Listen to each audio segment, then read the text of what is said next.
ओम शांति। पहले अध्याय का लास्ट श्लोक है। पहले अध्याय का 47वां श्लोक, गीता का फर्स्ट अध्याय श्लोक नंबर 47। श्लोक है, संजय उवाच एवं उक्त्वा अर्जुन संख्ये रथोपस्थ उपविशत् विसृज्य सशरं चापं शोक संविग्न मानसः। दोबारा एक बार श्लोक देखिए। एवं उक्त्वा अर्जुन संख्ये रथोपस्थ उपाविशत् विसज्य सशरं चापं शोक संविग्न मानसः। इसका संधि विच्छेद है, एवं उक्त्वा अर्जुन संख्ये रथोपस्थ उपाविशत् विसृज्य सशरं चापं शोक संविग्न मानसः। दोबारा एक बार संधि विच्छेद देखते हैं। एवं उक्त्वा अर्जुन संख्ये रथोपस्थ उपाविशत् विसृज्य सशरं चापं शोक संविग्न मानसः। अर्थ देखते हैं अभी। एवं उक्त्वा अर्थात ऐसा कहकर, शोक संविग्न मानसः अर्थात शोक से व्याकुल हुए चित्त वाला, अर्जुन अर्थात अर्जुन, संख्ये सशरम अर्थात धर्म युद्ध भूमि में बाणों सहित, चापम अर्थात धनुष, विसृज्य अर्थात छोड़कर, रथोपस्थ अर्थात रथ पर, उपाविशत अर्थात बैठ गया। एक बार दोबारा अर्थ देखते हैं। एवं उक्त्वा अर्थात ऐसा कहकर, शोक संविग्न मानसः अर्थात शोक से व्याकुल हुए चित्त वाला, अर्जुन अर्थात अर्जुन, संख्ये सशरम अर्थात धर्म युद्ध भूमि में बाणों सहित, चापम अर्थात धनुष, विसृज्य अर्थात छोड़कर, रथोपस्थ अर्थात रथ पर, उपाविशत अर्थात बैठ गया। इसका अर्थ है, ऐसा कहकर शोक से व्याकुल हुए चित्त वाला अर्जुन धर्म युद्ध भूमि में बाणों सहित धनुष को छोड़कर रथ पर बैठ गया। अर्थात ऊपर के श्लोक में जो बताया है कि बदला न लेने वाले शस्त्र रहित मुझको, अगर एक धृतराष्ट्र पुत्र जो हथियार लिए हुए है वो युद्ध में अगर मुझे मार डाले, चाहे देह की मौत से या भावात्मक रीति से भी अगर मुझे मार डाले, तो भी वह मेरे लिए विशेष कल्याणकारी होगा। ऐसा कहकर इस श्लोक में बताया कि अर्जुन ने शोक से व्याकुल हुए चित्त वाला अर्थात दुख से, शोक से, जो बहुत उद्विग्न हुआ है, बेचैन हुआ है, ऐसे चित्त वाला अर्जुन धर्म युद्ध भूमि में ही बाणों सहित धनुष छोड़कर रथ पर बैठ गया। तो सबसे पहले ही हमने देखा है कि संजय युद्ध भूमि का वर्णन राजा धृतराष्ट्र को बता रहे थे। तो यहाँ पर लास्ट श्लोक में भी संजय ने ये बात बोली है, शुरू में ही लिखा है संजय उवाच, अर्थात संजय ने कहा कि इस तरह से अर्जुन ने भगवान से ये बात बोल दी कि भले वो कौरव मुझे मार डाले तो भी चलेगा।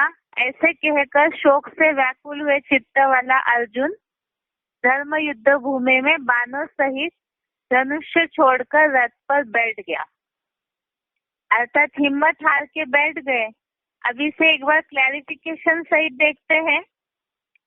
ऐसा कहकर शोक से व्याकुल हुए चित्त वाला, मन बुद्धि से भ्रमित हुआ, शिथिल इंद्रियों वाला, अपनी आत्म स्थिति भूला हुआ अर्जुन धर्म युद्ध भूमि में ज्ञान बाणों सहित पुरुषार्थ रूपी धनुष को छोड़कर शरीर रूपी रथ पर हिम्मत हार के बैठ गया। ऐसा कहकर शोक से व्याकुल हुए चित्त वाला, मन बुद्धि से भ्रमित हुआ, शिथिल इंद्रियों वाला, अपनी आत्म स्थिति भूला हुआ अर्जुन धर्म युद्ध भूमि में ज्ञान बाणों सहित पुरुषार्थ रूपी धनुष को छोड़कर शरीर रूपी रथ पर हिम्मत हार के बैठ गया। इसका मतलब पहली बात तो बताई है, मन बुद्धि से भ्रमित हुआ। भ्रमित अर्थात कंफ्यूज हुआ है, उलझन में आया हुआ है। दूसरी बात शिथिल इंद्रियों वाला, अर्थात शांत हो गई, इंद्रियां ठंडी हो गई। ऊपर भी ये बात आई थी कि बुखार आने के कारण त्वचा दहक रही है, सारे अंग शिथिल हो रहे हैं। अर्थात युद्ध की बात को सोच करके अर्जुन की ये जो दशा हुई थी, यही शब्द फिर यहाँ आया है, शिथिल इंद्रियों वाला, अपनी आत्म स्थिति भूला हुआ, अर्थात देह भान में आया हुआ है। अर्जुन धर्म युद्ध भूमि में ज्ञान बाणों सहित, अर्थात ज्ञान के जो अस्त्र शस्त्र, ज्ञान बाण, इसके द्वारा ही धर्म युद्ध भूमि में धर्म अधर्म का, सत्य असत्य का युद्ध लड़ना है अर्जुन को। तो ज्ञान बाणों सहित अपना पुरुषार्थ रूपी धनुष छोड़कर, अर्थात जो युद्ध करना है असुरों के संहार का, असुरी गुणों के विनाश का, तो ऐसा पुरुषार्थ रूपी जो धनुष है, ज्ञान बाणों सहित वो धनुष छोड़कर शरीर रूपी रथ पर हिम्मत हार के बैठ गया। अर्थात पहले ही बताया कि मन बुद्धि कंफ्यूज हुई है, उलझी हुई है कि युद्ध करना चाहिए नहीं करना चाहिए। किस कारण से ऊपर ढेर सारे श्लोकों में यही बात आई, जो कल भी इस बात को समझा था हमने कि पहला अध्याय का नाम ही है अर्जुन विषाद योग। अर्थात जहाँ सबसे पहले धर्म युद्ध, सत्य असत्य का युद्ध शुरू हुआ है, तो उसी में ही देह के संबंधियों का भान आया, जो दैहिक गुरुजन है उनके प्रति भान आया अर्जुन को। और उसी के कारण मन शुरू से ही जितने भी पहले अध्याय में श्लोक बताए गए हैं, उन सब में ही अर्जुन के मन में देह के संबंधियों के प्रति जो मोह जागृत हो रहा है, तो उनके बुद्धि में जो सही ज्ञान की बात बैठनी चाहिए वो नहीं बैठ रही है कि ये वास्तव में कोई स्थूल हिंसा का युद्ध नहीं है। यहाँ तो जो मार्ग भटके हुए हैं, अधर्म के रास्ते पर चल रहे हैं, विदेशी विधर्मियों से प्रभावित होकर के जो कुल का नाश करने में, अपवित्रता के द्वारा सत्य सनातन धर्म की जो धारणाएं नष्ट की जा रही है, तो वो धारणाओं के कारण जहाँ पे सनातन कुल नाश होने जा रहा है, तो ऐसी स्थिति में अर्जुन इन उलझनों की स्थिति में युद्ध छोड़ने के लिए तैयार हो गया। ये भावनाएं मन में आ रही है कि भले विधर्मी दैहिक मौत से मारे या भावनात्मक रीति से मारे तो भी चलेगा, लेकिन हम उनका अकल्याण नहीं करेंगे, अर्थात हम उनको दुख नहीं देंगे, उनकी जो गलत धारणाएं हैं उनसे उनको छुड़ाएंगे नहीं। तो इस तरह की बातें मन में आ रही है क्योंकि देहभान जागृत हुआ है और इसी के कारण आत्मिक स्थिति भूल करके अर्जुन शरीर रूपी रथ पर हिम्मत हार के बैठ गया, अर्थात देहभान में आने के कारण पुरुषार्थ छोड़ करके पुरुषार्थ रूपी धनुष छोड़ दिया, अर्थात देहभान के कारण पुरुषार्थ ही छोड़ दिया, हिम्मत हार के देहभान में आकर के बैठ गया। पुरुषार्थ के प्रति जो उमंग उत्साह होना चाहिए वो उनके मन में नहीं आ रहा है। तो इसीलिए ही स्थूल युद्ध समझा है अर्जुन ने, तभी उनके मन में इतनी सारी उलझनें निर्माण हो रही है। अब ये तो हो गई यहाँ श्लोक में जिस तरह से बात बोली है। अब मुरलियों के अनुसार हम इस बात को समझते हैं जो शिव बाबा ने बोला है कि शिव बाबा भी जो गृहस्थी अर्जुन है उनको ही आकर के ज्ञान सुनाते हैं, और नंबरवार जो भी इस धर्म अधर्म के युद्ध में लड़ रहे हैं तो उन सबके लिए ही नंबरवार ऐसी स्थिति आती है, क्योंकि ज्यादातर जो बोला हुआ है बाबा ने मुरली में कि लौकिक संबंधियों से न कुछ पूछना है न उनकी मत पर चलना है, तो ऐसे समय में सभी के ही पुरुषार्थी जीवन में ये उलझन रहती है, क्योंकि शिव बाबा से या तो इतना अटूट स्नेह जुड़ा हुआ होना चाहिए, ज्ञान इतना गहरा बुद्धि में होना चाहिए।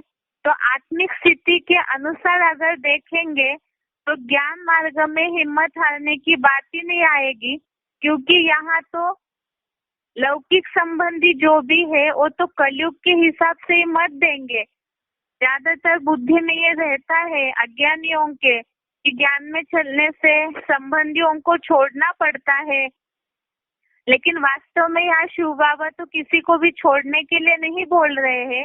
जो गलत धारणाएं हैं, गलत मान्यताएं हैं, केवल उनको छोड़ने की बात आ रही है।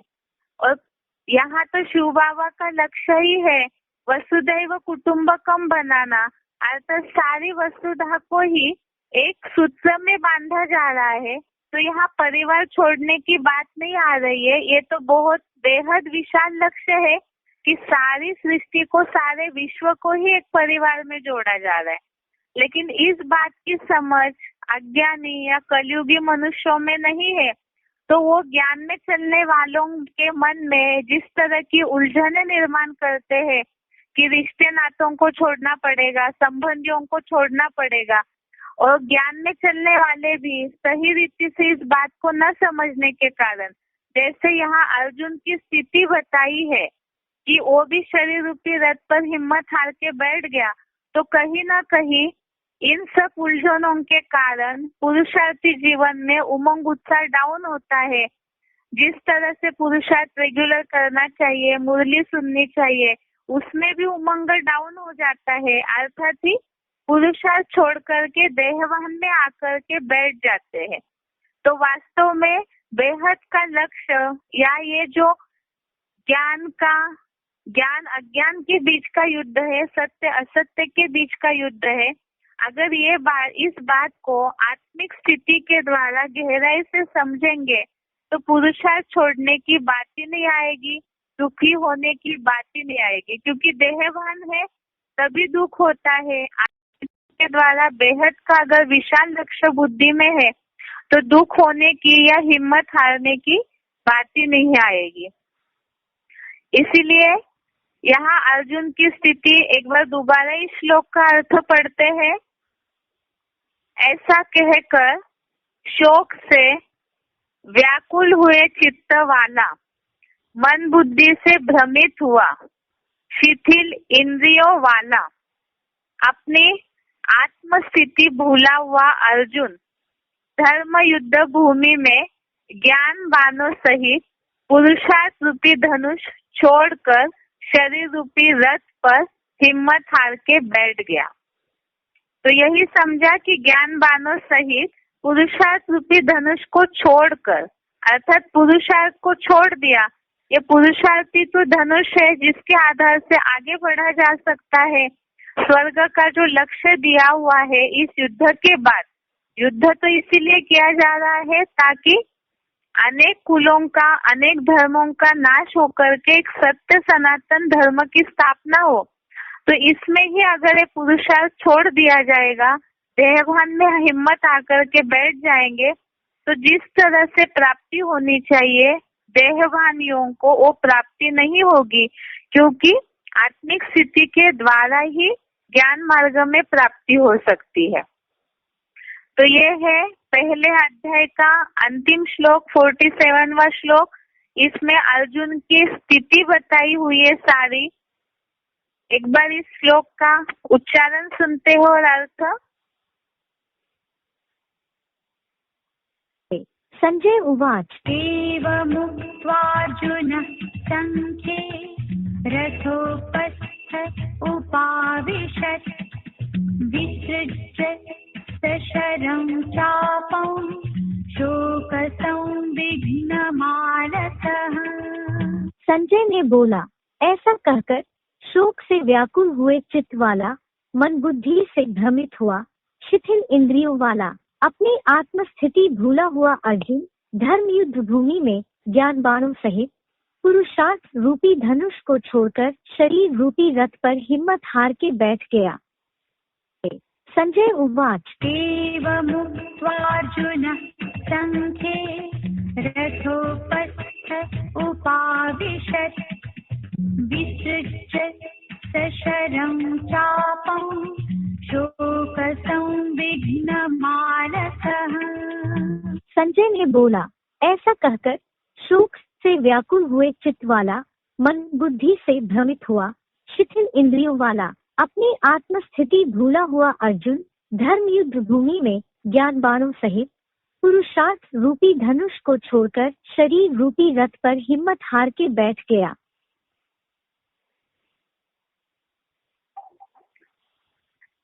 ये हो गया पहला अध्याय।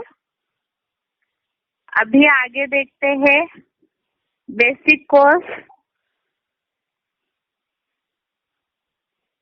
बेसिक कोर्स में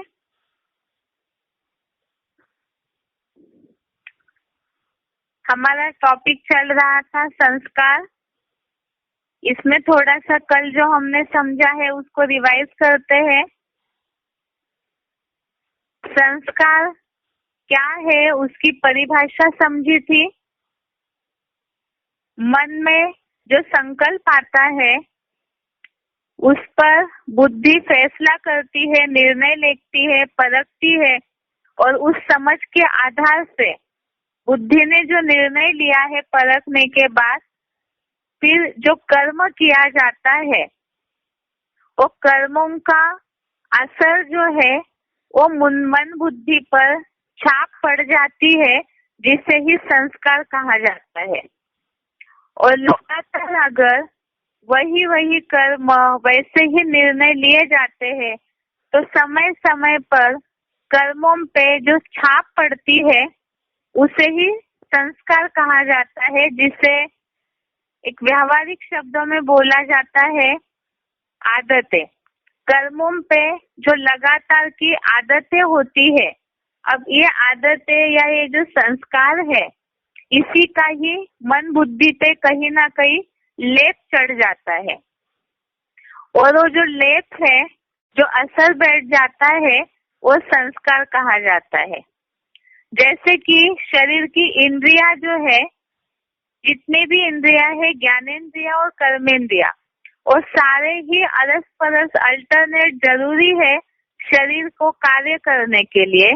तो इसी तरह से आत्मा की ये जो तीन शक्तियां है, मन बुद्धि और संस्कार, ये तीनों शक्तियां भी कार्य करने के लिए, आत्मा को अपने शरीर को चलाने के लिए तीनों भी जरूरी है। अभी बात ये है कि ये सारी बातों को बहुत बार लोगों के मन में, अज्ञानी लोग है वो अपने जीवन में इतने ज्यादा बिजी है भौतिक दुनिया में आगे बढ़ने में, कईयों के मन में हो सकता है आपके पास जो जिज्ञासु आए ये प्रश्न पूछे कि सारा समझने से क्या फायदा है, क्योंकि आजकल तो दुनिया में भौतिक पढ़ाई, भौतिक दुनिया का जो नॉलेज है, साइंस जिस तरह आगे बढ़ रहा है, तो उस नॉलेज में ही आगे बढ़ने में ही लोग भलाई समझते हैं। और उसमें भौतिक दुनिया के नॉलेज में, उसमें समझ में आगे बढ़ने में आज अज्ञानियों की बुद्धि में, लोगों की बुद्धि में ये बात नहीं है कि ये सारी बातें समझने से क्या फायदा होगा।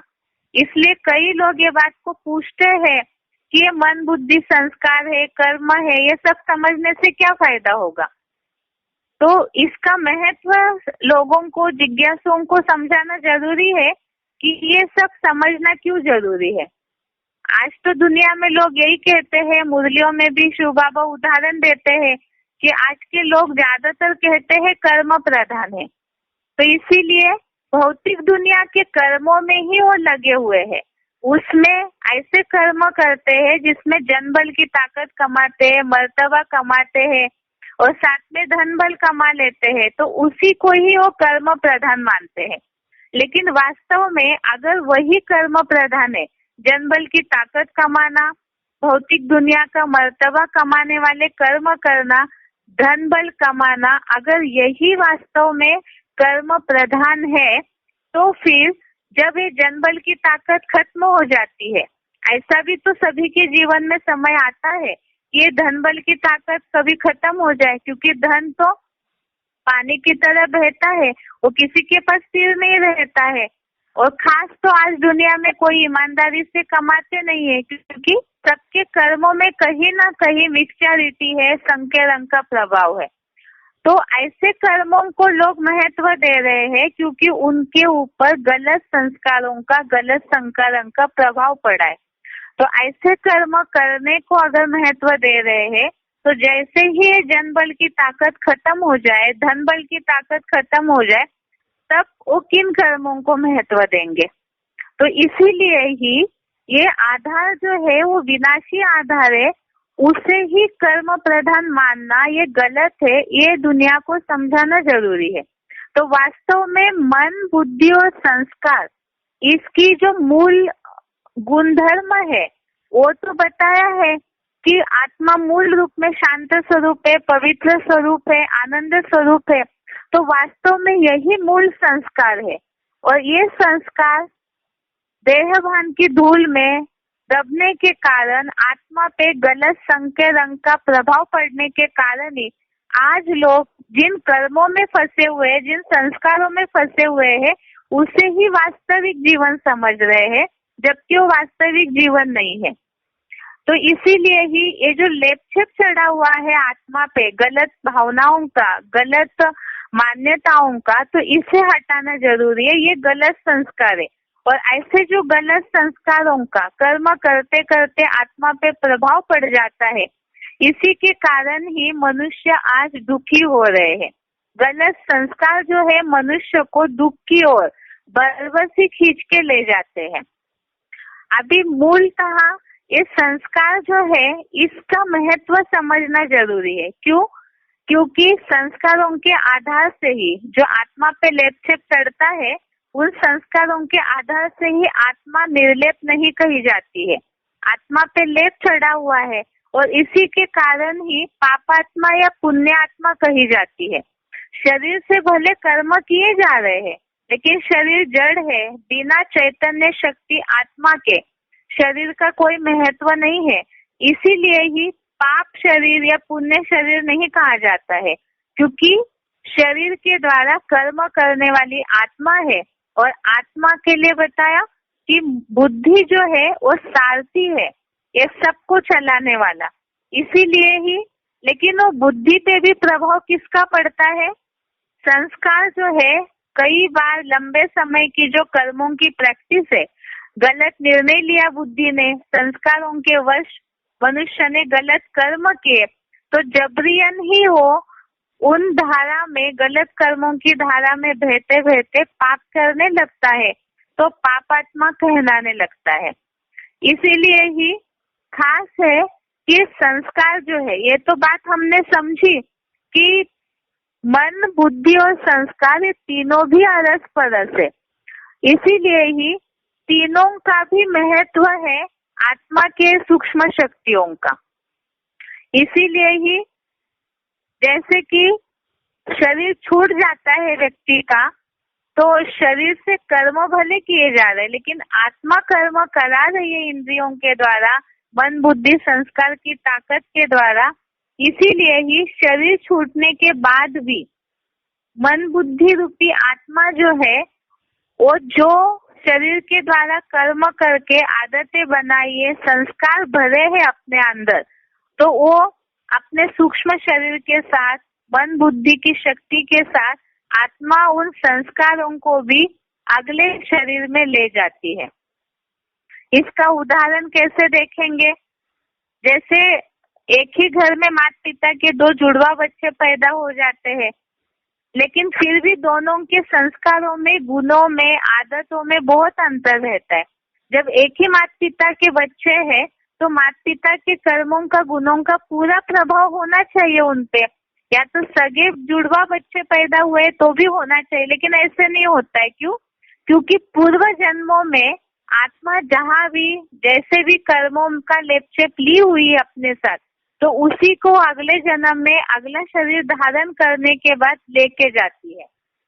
इसी के लिए ही ये जो संस्कार है आत्मा अपने साथ ले जाती है।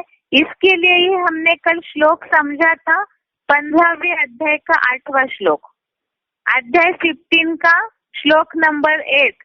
इसमें गीता में भी इस बात को अच्छे से बताया है कि आत्मा अपने साथ संस्कारों का प्रभाव जो है वो ले जाती है।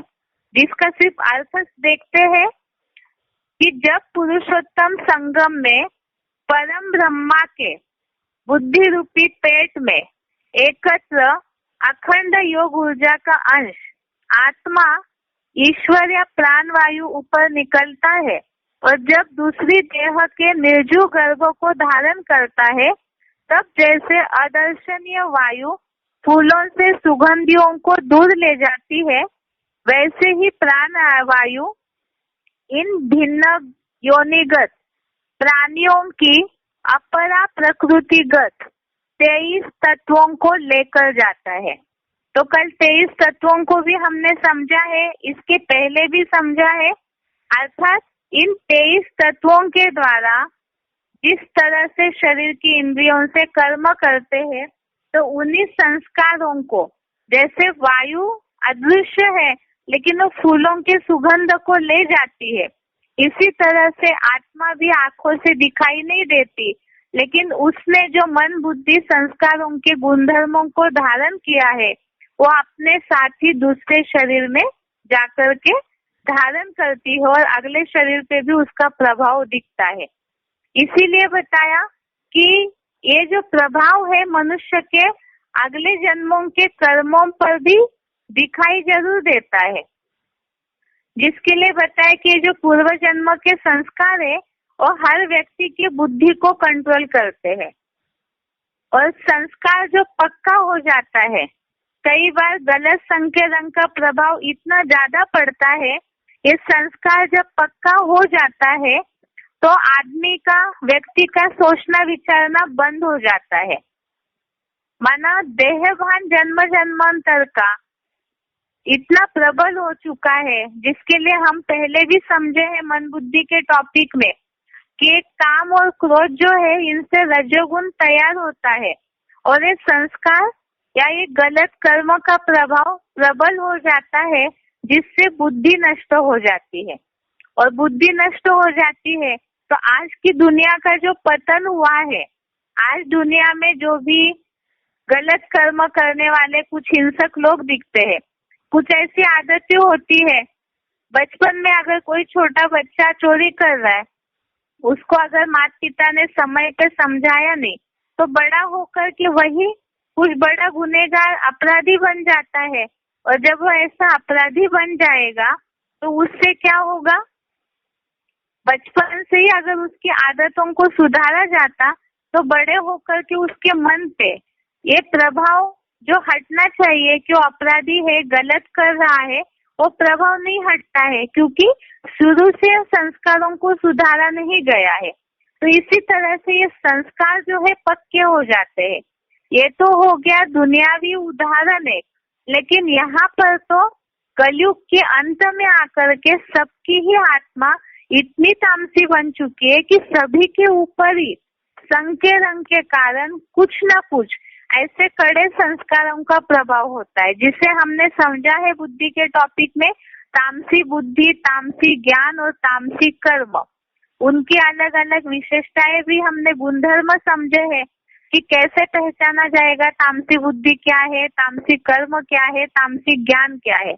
तो वो कड़े संस्कार जो बन चुके हैं मनुष्यों के, इसे कैसे सुधारा जाएगा। जैसे अभी अभी इस बात को हमने समझा था कि आज मनुष्य ये समझते हैं कि कर्म करना है, उनके बुद्धि में वो संस्कार पक्का हो गया लोगों से बातचीत करके संग के रंग से। दुनिया में भौतिकता का इतना ज्यादा प्रभाव है कि लोग यही सोचते हैं कि हम जो कर रहे हैं वही सही है, क्योंकि उनके वो संस्कार कड़े हो गए हैं, तो उनको उसमें गलत दिखाई नहीं देगा, दोष दिखाई नहीं देगा। लेकिन इस बात को समझना जरूरी है कि दुनिया में रोटी कपड़ा मकान के लिए ही केवल संकुचित भावना से, सीमित भावना से कर्म करना, ये संस्कार जो लोगों के अंदर पक्का हुआ है, तो इसे ही जैसे हम देखते हैं जानवर है, जानवर भी अपने खाने पीने का प्रबंध करते, अपने रहने का प्रबंध करते, लेकिन उनमें वो समझ शक्ति नहीं है कि हमें दुनिया का कल्याण करना है, हमारे कर्मों से वाइब्रेशन खराब हो रहे, ये दुनिया नरक बनी है। ये समझ जानवरों में बिल्कुल भी नहीं रहती है। लेकिन मनुष्य, उन पे भी इसी संस्कारों का असर हुआ है, वो भी केवल अपने लिए ही जी रहे हैं। तो ऐसे जो कड़े संस्कार है, गलत मान्यताएं हैं जो लोगों में बैठी हुई है, उसे कैसे हटाया जाए। या तो ज्ञान में चलते चलते भी बहुत ऐसे, जैसे जिज्ञासुओं से भी ये पूछा जा सकता है कि इतना सारा मन की समझ ले ली हमने कि मन को कंट्रोल करना है, चंचलता खत्म करनी है, बुद्धि के ऊपर जो आवरण ढका हुआ है गंदे कर्मों का, उसे हटाना है। तो इतनी सारी श्रीमत की समझ मिली हमें, ज्ञानदाता की भी समझ मिली, इतना होने के बावजूद भी क्या कर्म सुधर रहे हैं मनुष्यों के? नहीं सुधर रहे हैं, क्योंकि ये संस्कार जो है वो पक्के हो चुके हैं। अब ये संस्कारों को कैसे सुधारा जाएगा? जो बताया है कि काम क्रोध 5 विकारों का जो असर गलत संस्कार बैठे हुए हैं, इन संस्कारों को सुधारने का क्या उपाय है। अब आज देखते हैं हम इसे ही कि इन कड़े संस्कारों को सुधारा जा सकता है या नहीं। तो ये तो हमने मूल्यों के आधार से समझा है। लोग कई बार इस मान्यता में अटके हुए हैं भौतिक दुनिया के कि नहीं, जो आदतें हो चुकी है उसे सुधारना बहुत मुश्किल है।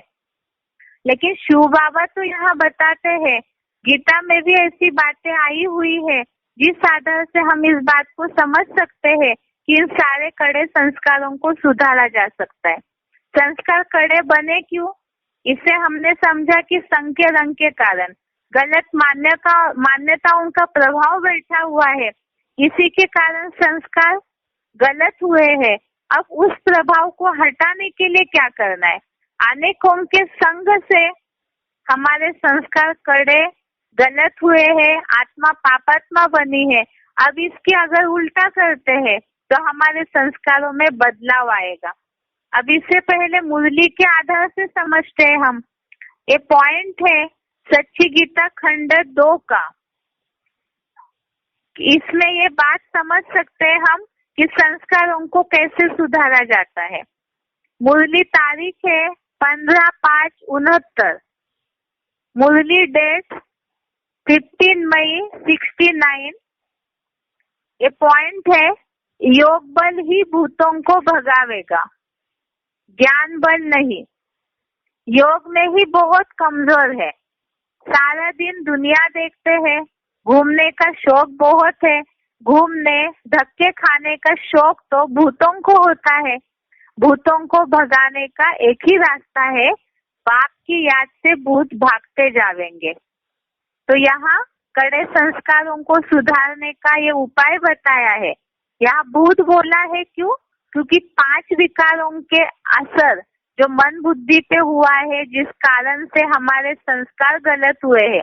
तो 5 विकारों को ही तो भूत बोला है, देह अभिमान को भी भूत बोला हुआ है। तो इन भूतों को भगाने का रास्ता बताया है बाप की याद, अर्थात कड़े संस्कारों को सुधारने का रास्ता है बाप की याद। अभी दूसरा पॉइंट देखते हैं। मुरली तारीख है 20/3/70। मुरली डेट है 20 मार्च 70। पॉइंट है बाप के साथ योग रखे तो बुद्धि में रोशनी आवे। योग में नहीं रहने से अंधियारा ही रहता है। इसलिए बच्चों को बाप कहते हैं जितना योग में रहेंगे उतना लाइट बढ़ती जाएगी। याद से आत्मा पवित्र बनती है, लाइट बढ़ती जाती है। याद ही नहीं करेंगे तो लाइट मिलेगी नहीं। याद से लाइट वृद्धि को पावेगी। याद न किया और कोई विकर्म कर दिया तो लाइट कम हो जाएगी।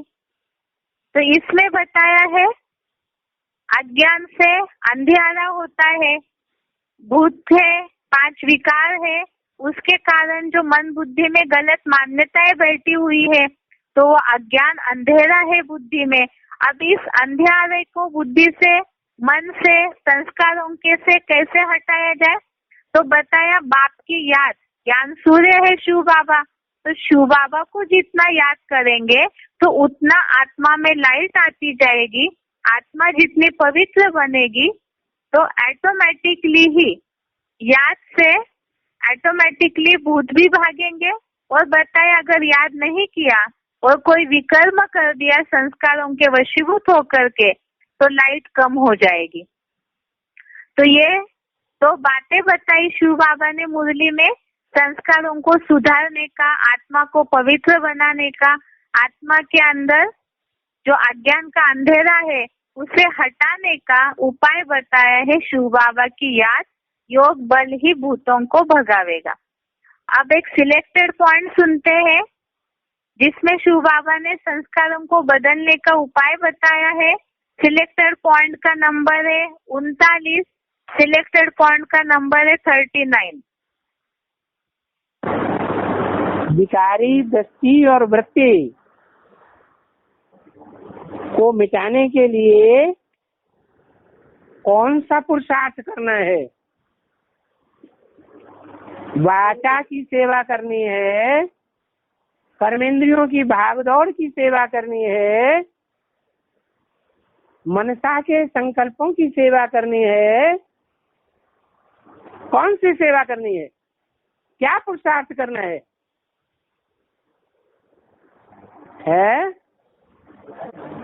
हाँ, किसको याद करना है? एक बाप मने बाप एक का है, बाप तो 2 हैं। एक निराकार आत्माओं का बाप, हाँ, शिव बाबा को याद करना है और कुछ नहीं करना है। बुद्धि में सिर्फ एक शिव बाबा रहे, एक ज्योति बिंदु आत्मा साकार शरीर को चला रही है। उसमें हैं और भी 2 ज्योति बिंदु आत्माएं, एक राम की आत्मा भी है और एक कृष्ण की आत्मा भी है। लेकिन वो नहीं हमको चलाने वाली हैं, हम उनके डायरेक्शन पर चलने वाले नहीं हैं। हम किसके डायरेक्शन पर चलने वाले हैं? एक शिव बाप के डायरेक्शन पर चलने वाले हैं, जिसके लिए बोला है शिव बाबा है पुरुषार्थ कराने वाला। फिर बोला है शिव बाबा है पुरुषार्थ कराने वाला। तो कौन सा शिव बाबा है पुरुषार्थ कराने वाला और कौन सा है शिव बाबा पुरुषार्थ करने वाला है? करने वाली राम वाली सोल, और वो भी बाप समान शिव बन जाता है, और कराने वाला सुप्रीम सोल बाप। तो क्या पुरुषार्थ का तरीका हुआ? कौन सा पुरुषार्थ करना है? जो दृष्टि और वृत्ति अच्छी हो जाए।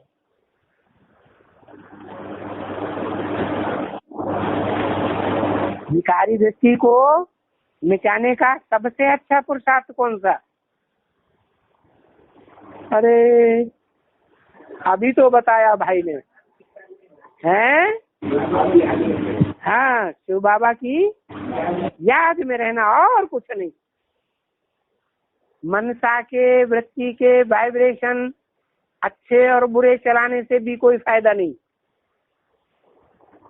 वो भी धीमी गति से पुरुषार्थ होगा। मनसा से श्रेष्ठ संकल्प चलाए, वो भी तीव्र पुरुषार्थ नहीं। मनन चिंतन मंथन किया, वो भी तीव्र पुरुषार्थ नहीं। वो ज्ञान है, ज्ञान विशेष है, लेकिन ज्ञानात् ध्यानम विशेषते, ज्ञान से भी ध्यान विशेष है। ध्यान माने याद।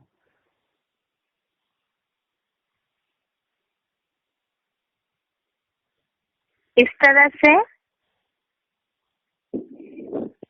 अभी सिलेक्टेड पॉइंट में भी हमने समझा है कि याद से ही विकर्म विनाश होते हैं, ज्ञान का बल भी नहीं, लेकिन खास तो याद। तो ये रहस्य है, संग के रंग की बलिहारी है। अनेकों के संग के रंग के कारण ही आत्मा में विकारों के संस्कार पक्के हुए हैं, और इन विकारों के संस्कार देहभान के संस्कारों के कारण ही आत्मा अज्ञान अंधेरे में फंसी हुई है। तो इसीलिए एक शिव बाबा का संग जितना करेंगे, जितना शिव बाबा की अव्यभिचारी याद होगी, तो उस अव्यभिचारी याद के द्वारा जो संग का रंग आत्मा में चढ़ा हुआ है, गलत मान्यताओं का, अनेकों के वाइब्रेशंस का, विचारों का, तो वो संग का रंग हटते ही ऑटोमेटिकली ही जो कड़े संस्कार है वो बदलते जाएंगे। अब इसके लिए ही गीता में भी शिव बाबा ने, भगवान ने क्या बताया है अर्जुन को, इसे देखते हैं। सबसे पहले है, जैसे हमने इसके पहले भी श्लोक देखे हैं, अर्जुन ने पूछा है भगवान से कि किसकी प्रेरणा से पाप करता है आत्मा। तीसरे अध्याय का 36वां श्लोक, अध्याय 3 श्लोक नंबर 36 में इस बात को पूछा है कि किसकी प्रेरणा से आत्मा पाप करती है। तो उसमें जवाब दिया है 37 श्लोक में। तीसरा अध्याय का 37वां श्लोक, अध्याय 3 श्लोक नंबर 37 में इस बात का जवाब दिया है कि काम और क्रोध के कारण ही वास्तव में पाप होता है। तो काम विकार को ही चोर डकैत बोला है, महापापी बोला हुआ है। इसके कारण ही आत्मा में जन्म जन्मांतर के विकर्म या पाप कर्म का संस्कार भरा हुआ है, और ये जो संस्कार है वो याद से ही भस्म हो सकते हैं। अब इसके लिए ही गीता में क्या बताया है वो देखते हैं। ये श्लोक हम इसके पहले भी समझ चुके हैं, कई बार इसका उल्लेख आता है गीता में। श्लोक नंबर है 18वें अध्याय का 66वां श्लोक, अध्याय 18 श्लोक नंबर 66। इसमें ये बात आई है कि संग के रंग से कैसे मुक्त हो सकते हैं, पापों से कैसे मुक्त हो सकते हैं। श्लोक है 18वें अध्याय का 66वां श्लोक। श्लोक है, सर्वधर्मान परित्यज्य मामेकम शरणं व्रज, अहम त्वा सर्व पापेभ्यो मोक्षयिष्यामि मा शुचः। सर्वधर्मान परित्यज्य मामेकम शरणं व्रज, अहम त्वा सर्व पापेभ्यो मोक्षयिष्यामि मा शुचः। अर्थ है, सब धर्मों को पूरा ही त्याग कर मुझ एक की शरण में जा, मैं तुझे सब पापों से मुक्त कर दूंगा शोक मत कर। अर्थात इसमें ये बात आई है कि संकरण किस कारण चढ़ा? अनेक धर्मों की, अनेक धारणाओं की, अनेक मान्यताओं को बुद्धि ने सही निर्णय न करके सबकी मान्यताओं को अपने अंदर धारण कर लिया। और ऐसी धारणाओं को जब पूरा त्यागेंगे, उसके लिए जरूरी क्या है? सबसे पहले शिव बाबा के प्रति अटल निश्चय बुद्धि होना। जब इस बात की पूरी पहचान हो, गहरा नॉलेज हो, शिव बाबा के साकार पाठ के प्रति पूरा गहरा निश्चय बुद्धि हो, तभी सब धर्मों को त्याग पाएंगे और सारे देहधारियों को, देहधारियों की मान्यताओं को त्याग कर एक शिव बाबा की शरण में जा। तब मैं तुझे, अर्थात भगवान ये बात बोल रहे अर्जुन से कि मैं तुझे सब पापों से मुक्त कर दूंगा। अब इसे क्लैरिफिकेशन से ही देखते हैं। सब हिंदू, मुसलमान आदि धर्मों को पूरा ही त्याग कर मुझ अल्लाह अव्वल दिन माने गए एक शिव बाबा की शरण में आ जा। मैं तुझे धर्म रक्षार्थ हिंसा के पूर्वकृत सब पापों से मुक्त कर दूंगा। तो शोक मत कर कि धर्मी, विधर्मी, अधर्मी सब बेमौत मरेंगे। तो इसमें तो हम देख रहे हैं अर्जुन के मन में जो उलझन थी कि सबको इस तरह से मारने से पाप चढ़ेगा, ये जो बात आ रही है इस युद्ध के कारण पापी बन जाएंगे, तो इस बात को बताया। साथ साथ ही ये जो अनेक धर्मों की मान्यताओं के कारण बुद्धि में गलत फहमियां, अनेक गलत धारणाएं बैठी हुई है, तो उसे छोड़ना है।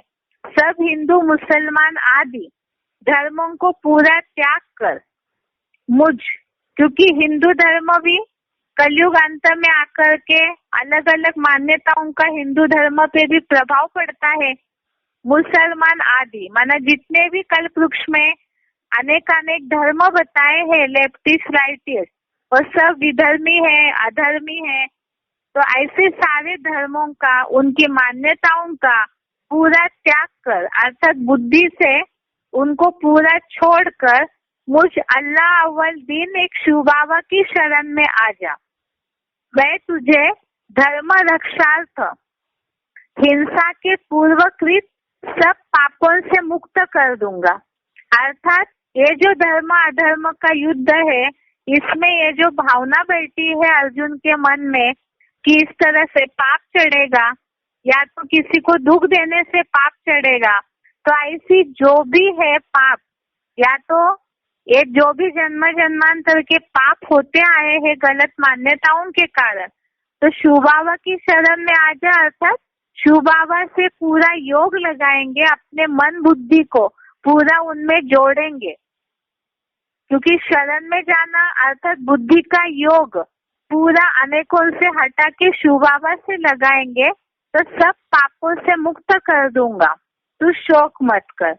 तो यहाँ यही बात आई है बड़े संस्कारों को सुधारने का उपाय कि अनेक मान्यताओं को छोड़कर शिव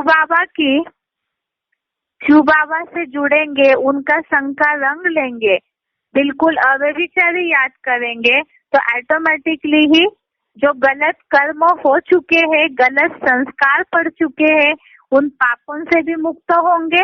और साथ में जो नई दुनिया के संस्कार है वो भी अपने आप आत्मा में भरते जाएंगे, क्योंकि ये बात तो मुरली में भी बोली है कि याद से दैवी गुणों की धारणा स्वतः ही आते जाती है। अब इसके लिए याद से ही पाप कर्म भस्म होते हैं, विकर्म विनाश होते हैं, गलत संस्कारों का नाश हो जाएगा, गलत मान्यताएं, गलत कर्मों का प्रभाव हट जाएगा मन बुद्धि से। इसके लिए मुरली में शिव बाबा ने क्या बताया है इसे समझते हैं। इसके लिए कुछ मुरली पॉइंट्स दिए हुए हैं, उसे देखते हैं एक बार।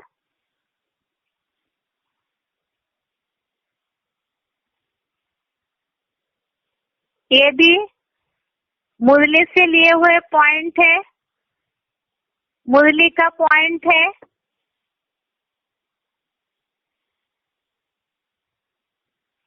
पहला मुरली तारीख है 15/4/68, मुरली डेट 15 अप्रैल 68।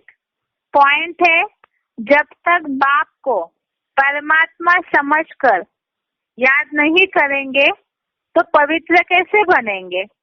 इस पर बच्चों को बहुत अंतर्मुख हो याद का अभ्यास सीखना है। अंतर्मुख हो अर्थात मन में भी जो संकल्प चलते हैं वाचा से भी बात न करे और मन के संकल्पों को भी पूरा एकाग्र करके जितना याद करेंगे शिव बाबा को तो उतना ही पवित्र बनते जाएंगे। दूसरा मुरली का पॉइंट है, मुरली तारीख है 21/2/68, मुरली डेट 21 फरवरी 68। पॉइंट है, बाप की याद में रहने से ही जंक निकलती जाएगी। अगला पॉइंट है, मुरली तारीख 8/7/65, मुरली डेट 8 जुलाई 65। पॉइंट है, ऊंच से ऊंच एक बाप को ही याद करना है। कितना कड़ा फरमान है, बच्चे मामे कम याद करो। देहधारी को याद किया तो उनकी याद से फिर तुमको पुनर्जन्म लेना पड़ेगा। तुम्हारी याद की यात्रा ठहर जाएगी, विकर्म विनाश नहीं होंगे, बहुत घाटा पड़ेगा। देहधारी को याद करने से तुम्हें पुनर्जन्म लेना पड़ेगा, इसलिए कड़ा फरमान है कि मामे कम याद करो। तो गीता में भी इस बात को बार बार रिपीट किया है। अगर गीता को गौर से पढ़ा है तो उसमें बात आती है, मामे मुझे को याद करो, मेरी शरण में आ जाओ, मेरे लिए अर्पण करो, मेरे लिए कर्म करो, मन मना भव। इस तरह की जो भी बातें गीता में आई हुई है और यही बातों को शिव बाबा भी मुरली में बताते हैं कि जितना शिव बाबा से जुड़ेंगे तो उतना ही अनेक देहधारियों का जो संग लिया हुआ है, वो जो कड़े संस्कार कर्म में पड़े हुए हैं वो हटते जाएंगे। अब इसके लिए आगे वार्तालाप का पॉइंट है एक, इसमें बताया हुआ है। वार्तालाप का नंबर है 789। वार्तालाप का नंबर है 789। इसमें प्रश्न पूछा है, बाबा कड़े संस्कारों को हटाने के लिए क्या करना होगा। तो शिव बाबा ने इसका जवाब दिया है, याद करना है। याद के बगैर तो कड़क संस्कार हट नहीं सकते। किसी की हत्या करने की आदत है, जैसे चीनी लोग है ना, कीड़े मकोड़े यूं ही मार देते हैं, उन्हें कुछ अंदर आता नहीं तो उनकी आदत हो गई ना, अभ्यास पक्का हो गया। कसाई है, रोज काटता रहता है तो उसको अंदर कुछ भी आता नहीं। बड़े बड़े डकैत होते हैं, रोज गोलियों से भूनते रहते हैं। आतंकवादी होते हैं, रोज हत्याएं करते रहते हैं, तो उनके कड़े संस्कार पड़ गए। अब वो कड़े संस्कार कैसे खत्म होंगे? और कोई तरीका हो सकता है? सिवाय याद के और कोई तरीका नहीं है कड़क संस्कारों को खत्म करने का। और एक वार्तालाप का पॉइंट है, वार्तालाप का नंबर है 1736। वार्तालाप का नंबर है 1736। इसमें भी ये प्रश्न पूछा है, बाबा अपने कड़े संस्कारों को मिटाने के लिए क्या पुरुषार्थ करें। शिव बाबा ने जवाब दिया है, याद अग्नि। लोहा बहुत कड़क होता है, अग्नि में डालो तो ढीला हो जाता है, बह जाता है। एक की याद की अग्नि में डाल दो। अर्थात यहाँ पे हम सृष्टि चक्र के चित्र में भी इस बात को समझते हैं कि द्वापर युग से आते आते आत्मा जब रजोगुनी बन जाती है, कॉपर जैसी बन जाती है, कलयुग में आके आत्मा लोहे की तरह कड़क हो जाती है। इसलिए देखते हैं हम, जैसे शिव बाबा ने पहले प्रश्न में जवाब दिया है, कोई डकैत है, आतंकवादी है, तो उन्हें तो आदत हो गई है हत्याएं करने की, तो उन्हें वो चीज गलत नहीं लगेगी, क्योंकि उनके अंदर वो मान्यता बैठी हुई है कि हम जो कर रहे हैं सही कर रहे हैं। जैसे आतंकवादी है, वो संप्रदायवाद को लेके, अपने कुछ सीमित समाज को लेकर के ही तो आतंक मचाते हैं। तो इसी तरह से ये तामसी बुद्धि हो चुकी है, और इसी के कारण वो तामसी संस्कार उनके जो हुए हैं तो कड़े हो गए संस्कार। तो ये लोहे जैसे कड़क संस्कार जो कलयुग में आकर के आत्मा लोहे जैसी बन गई, गलत कर्म की धारणाएं हो गई है, तो ये सारे कड़क संस्कार मिटेंगे कैसे? तो बताया याद की अग्नि, जैसे लोहा अग्नि में डाला जाता है तो अपने आप ही तेज अग्नि से पिघल जाएगा।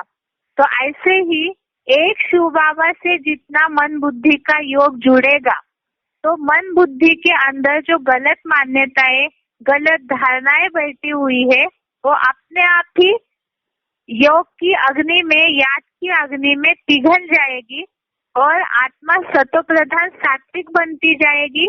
आत्मा के कर्म भी उसे आधार से, बुद्धि के आधार से सात्विक होते जाएंगे। तो इसमें भी यही बात कि संग के रंग की बलिहारी है एक शिव बाबा का। बुद्धि से जितना संग करेंगे, जितना ज्ञान उनका बुद्धि में गहराई से बैठता जाएगा, तो गलत मान्यताएं, गलत संस्कार जो है वो अपने आप ही बुद्धि से हटते जाएंगे। और कर्मों को जब सुधारेंगे, जो हमने बुद्धि के टॉपिक में, मन के टॉपिक में भी इस बात को समझा है कि कर्म करना तो अनिवार्य है। जीवन मिला है तो कर्म धारा बिगड़ कोई रह नहीं सकता है, लेकिन वो कैसे कर्म होने चाहिए, कर्म, अकर्म और विकर्म की सही गहरी परिभाषा जब समझेंगे, तभी हम अपने संस्कारों में बदलाव ला सकते हैं। अब इसी बात के लिए, संस्कारों की बात को लेकर के शिव बाबा ने सिलेक्टेड पॉइंट में क्या बताया है उसे भी समझते हैं। इसके पहले एक पॉइंट है, मुरली तारीख है 8/3/70, मुरली डेट है 8 मार्च 70। इसमें एक पॉइंट है, जितना याद करेंगे उतना सहज तुम्हारी अलाई निकलेगी। अलाई माना खाद, अलाई माना जो ऊपर से लेप चढ़ जाता है, कचरा चढ़ जाता है। जैसे शिव बाबा मुरली में भी उदाहरण देते हैं, सोने में खाद चढ़ी हुई है, तो उसको जब अग्नि में डालते हैं तो खाद निकल जाती है। तो इसी तरह से यह अलाई माना कचरा चढ़ा हुआ है, जंग चढ़ी हुई है, या ऊपर से कोई गलत लेप चढ़ा हुआ है।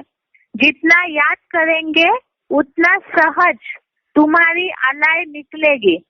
आग ठंडी होगी तो अलाई निकलेगी नहीं।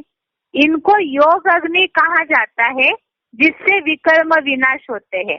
अर्थात याद की अग्नि धीमी है, व्यभिचारी है, या निरंतर नहीं है, लगातार की याद की अग्नि नहीं है, तो भी आत्मा के ऊपर से खाद नहीं निकलेगी। तो लगातार की तेज योगाग्नि और अव्यभिचारी याद की प्रैक्टिस होगी, उससे विकर्म विनाश होंगे और गलत संस्कार भी सुधर जाएंगे। ये पॉइंट है, सिलेक्टेड पॉइंट का नंबर है 848, सिलेक्टेड पॉइंट का नंबर है 848।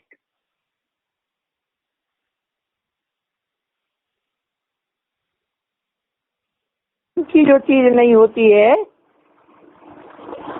उसको आग में जलाया जाता है।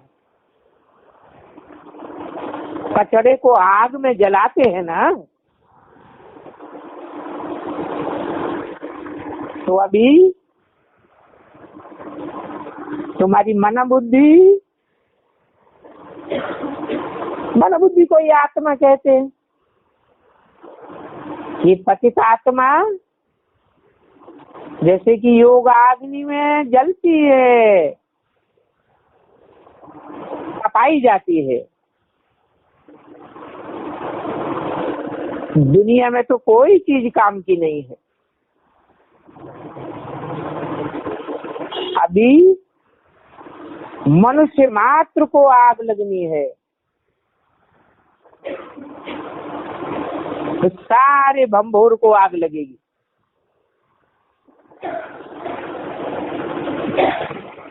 या तो योग अग्नि में तपेंगे,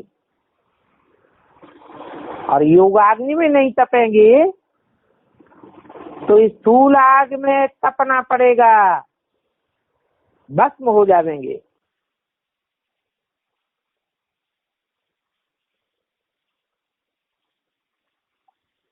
आगे का पॉइंट है सिलेक्टेड पॉइंट का नंबर 197, सिलेक्टेड पॉइंट का नंबर है 197। आत्मा समझती है कि जितना याद करते रहेंगे उतना ही शरीर के भान से निकलते जाएंगे। जैसे सर्प का मिसाल देते हैं, मिसाल तो जो भी देते हैं उसमें जरूर कुछ रहस्य होते हैं। तुम जानते हो हम शरीर छोड़ करके वापस चले जाएंगे और फिर आवेंगे, ये बातें और कोई की बुद्धि में है नहीं। कोई ऐसी गारंटी नहीं देते हैं कि इस याद से तुम्हारे विकर्म विनाश होंगे। ऐसी बातें कोई भी सुनाते नहीं है। तुम बच्चे जानते हो हमारी अभी वापस जाने की जर्नी है। आत्मा का बुद्धियोग उस तरफ लग गया है, इस दुनिया से बुद्धियोग टूट गया है।